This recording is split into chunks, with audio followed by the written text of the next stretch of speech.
All right, practice 5 in Shells. Last day we had to be in Shells. Thought we got a little better today, a little more competitive. Tomorrow will be the first day of pad, so and I told the team, sometimes we might look a little soft in Shells because we're not sure how to thud, or it's not really live tackle to the ground. So hopefully tomorrow we'll get that taken care of. But we took some steps, and there's a lot of healthy competition, I think, at a lot of spots. So Rich, of those steps, I mean, through your years, what's the hardest part of the installation for you? The thing that may take the longest? Well, the hardest part is, it's not coach speak, is always in the first year. You're still trying to figure out what your guys do best on both sides of the ball. You know, in particular the quarterbacks.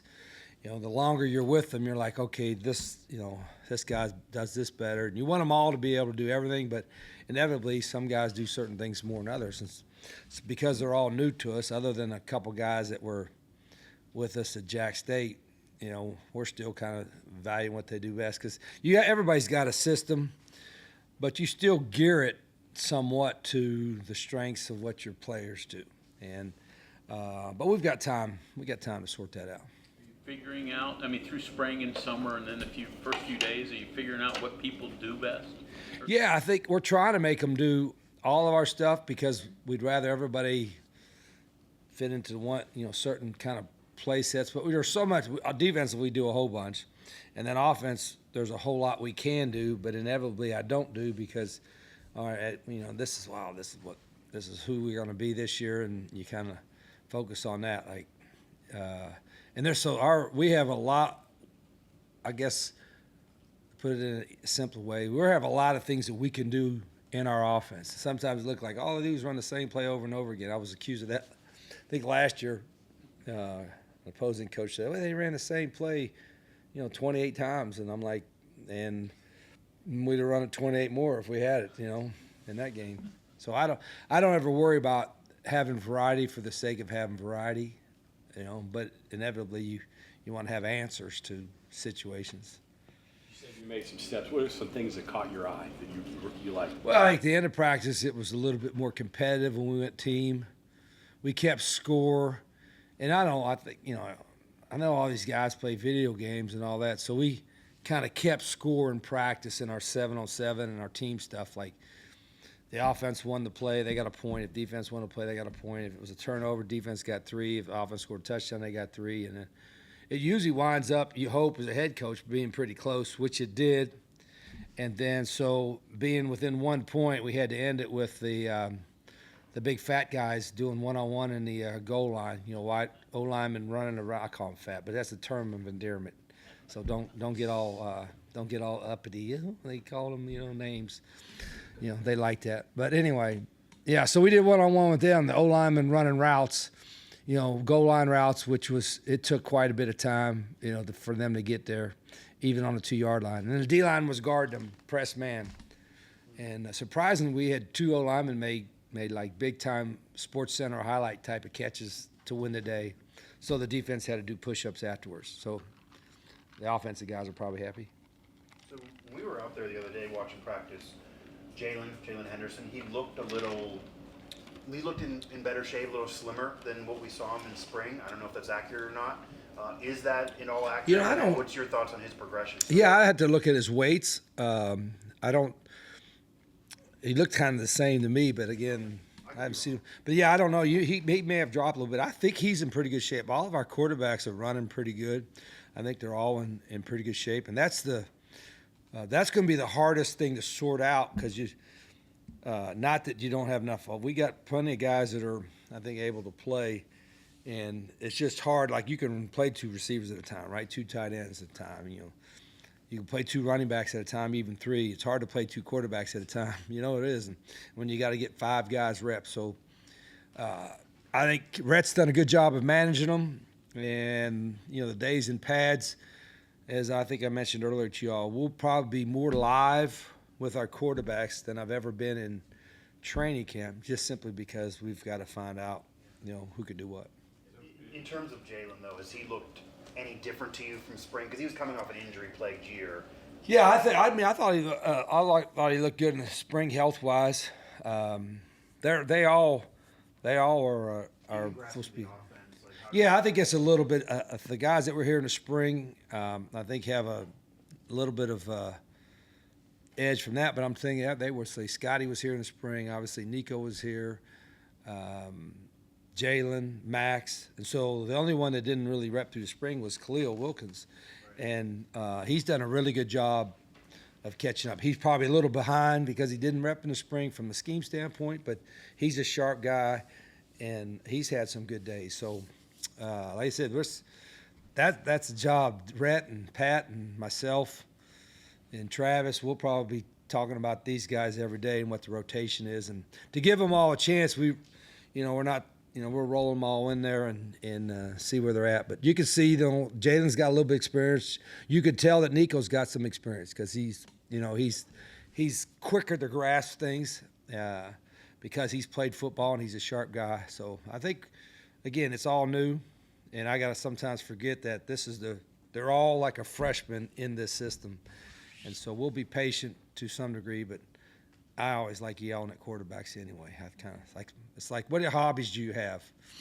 It's not working in the garden, right? You know that. So it's yelling at quarterbacks. That's my. Just as good about that position. What's that? Quarterback, you still. Yeah. I just when we make some egregious mistakes where you hold on to the ball and throw it late and get picked, those are the kind of things that we'll fix. But I don't see too many of those. Is live with quarterbacks fully tackling to the ground? Yeah. When we go live. Now that won't be them. They won't be live all the time, but they will be live more than I've ever had quarterbacks live in camp before. And again, I'll probably tell you it was a lesson learned last year too, and maybe even a lesson learned throughout the years. But you got to be careful. We got to be smart about it. And I'll tell our players, like, people go, you get live. We don't cut tackle each other. Like cut down below the knees. We don't cut block, chop block each other. We don't take a blow-up shot. There might be a thing that could be a perfectly legal hit, and when you're going to knock the ball out and, blow-up shot, we don't do that. So you got to almost teach your guys how to be physical and live without being, a stupid teammate kind of deal. Is that why you do so much team? To see the decision-making, how the quarterbacks? One reason. And another reason was we talked about yesterday, the Kelvin Sampson quote. If you want to learn how to play football, play football. You know what I mean? In this sport, when there's 11 moving parts, all the individual stuff is good. The fundamental part is good, but it's played with 11 on 11. Would it be fair to say that when you are in pads tomorrow and you do go live, that's when you probably expect to learn the most about the quarterback so far? I do, no question. When we go live, I think you find out more about everybody. Who's going to finish a run, who can really tackle to the ground. Can you sustain a block? I'm kind of excited for it. I think players are too. We don't go live every day. And I'm not one to just, we're done doing a Junction Boys thing and wearing them out and, going live and doing bull in the ring for 2 hours. Remember that drill? He had, just beat the hell out of each other, And you can't even do like the Oklahoma drill anymore, where you just like one-on-ones and tackle. And that was actually not a bad drill, but you can't even do that. But that's okay because you got to play football. And we'll, part of my meeting tonight will be learning our guys how to play good, hard, physical football, but not being stupid or silly with it. Last week that when the pads come on, you'll start to get more into special teams a little bit. How has special teams changed, would you say, over the last 20 years or so? And do you look and do you formulate your special teams differently now than maybe you did, say, when you first got here? Well, like everything else in football, I think the biggest difference in special teams now that it's more complicated, if that's the word.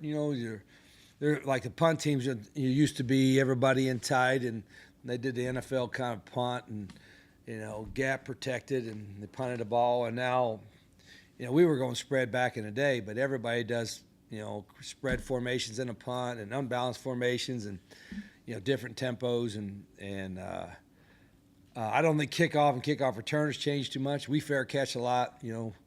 It's hard. These kickers nowadays kick most of them out anyway. But punt block has become more complicated. Punt has become a lot more complicated. field goal is the same. I think specialists are, seem like they're getting better and better every year too. I mean, you're getting punters that, it's not just the Australian guys that, they're able to punt and roll punt and do all kinds of unique stuff. So it's, I think we have to make, we have to make sure all the fancy stuff you could do now, you still want to try to keep it as simple as you can. Has your philosophy of maybe like who plays on special teams, has that changed at all? No, I've always been one that and again, we could have more than one guy that's considered a starter. But say there's a guy that's truly a backup, and he might be getting 10 or 15 plays in at that position. I'd rather have him, on a starting special teams unit than the guy in front of him, unless that guy in front of him is just a superb, guy like a return guy or something that you got to have on there. Because I like playing a lot of people, and that's an opportunity for some of the guys that maybe ain't playing 50 plays to get 10 to 12, 15 snaps in a game. So I know everybody says, well, you put your best guys on special teams and, at returner and some of that stuff you do. But me, I like having guys that maybe have been in a backup role, being a starter on a special team. Your time here, you were known for your offense, but you had some pretty good defenses. Where does defense fall into your coaching realm? What was the question? Where does the defensive philosophy fall into your coaching realm? Yeah, I mean, I started off, I played defense here, and so I started off my first couple years as a coach on defense, and then when I became head coach at Glen was when I flipped over and started saying, hey, let's run a 2-minute drill the whole game. But I've always kind of been like, I guess maybe defensive mentality from the standpoint, like a lot of people, I don't say a lot of people, some people that are spread, shotgun type oriented, are like, just give me the ball back and I don't care what you do, where I'm in tune with everything we're doing on defense. I love, what Zach does on defense, but I trust him, so I don't have to get in his room, but I'll still get in his room and I'll still watch film and I'll still coach guys on defense every part, because I just, I think I like that part of it. I like the whole schematic part of offense, defense, and special teams. But you're right. When we had really good teams here, or if I had good teams everywhere else, we were pretty good on offense, but we were really good on defense. I was here. Our defense was unique. I liked being different.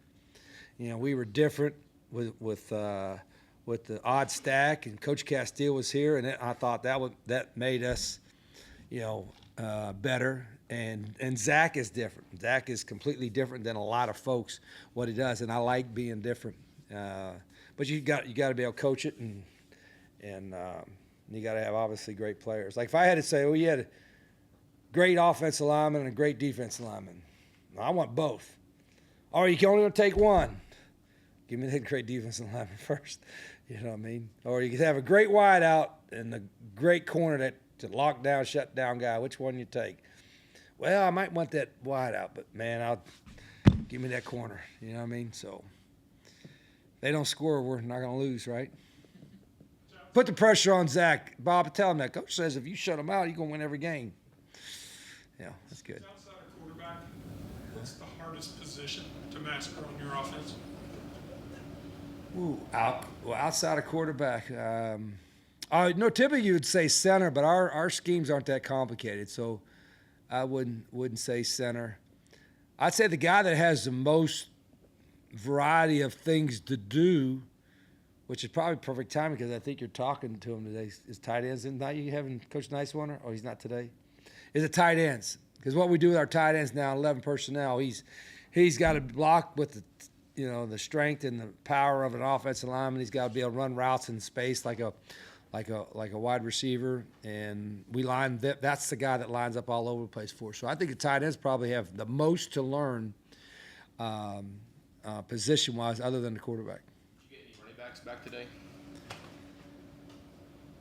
No. Hoping that we might get one guy, and we're still working on maybe one or two coming in. So I don't know if you know this, but your 4 guys you're waiting on waivers. yeah, we are waiting on 4 guys. They filed a lawsuit. Our guys did? They tried to get an injunction, which I think you mentioned. Saturday? I know you all don't have anything to do about that. Outstanding. Yeah, I was gonna say to actually be at this state is one thing, but I mean now you are here. You may get him back if they get an injunction. I don't know, but like Yeah, I'm hopeful. You know, those guys have been around. They got to work out on their own, and obviously they can help our program. And I know they've got attorneys, and we'll see where that goes. Can they sit in meetings? What's that? Can they sit in meetings with the team? No, they can't. They can do everything on their own. Now they can come by the building. We don't have to throw them out, but they're truly on their own, which is, geez, you know, we're a week into camp. You know what I mean? But I think, you know, the sooner we know something, the better. But we don't control that deal. When you recruited him, did you think it would take this long to get? No, the I did waiver? not. Yeah, but that. 'Cause we're Again, seeing approvals from other guys around the country. yeah, and I don't know how long those other guys had things, and that's the frustrating part. You all know when something involved in the court or the process, it's like, God, what's taking so long? But we may not be the only ones, or they may not be the only ones that are trying to, find out what the deal is. Okay, thanks, Coach. Okay, thank you.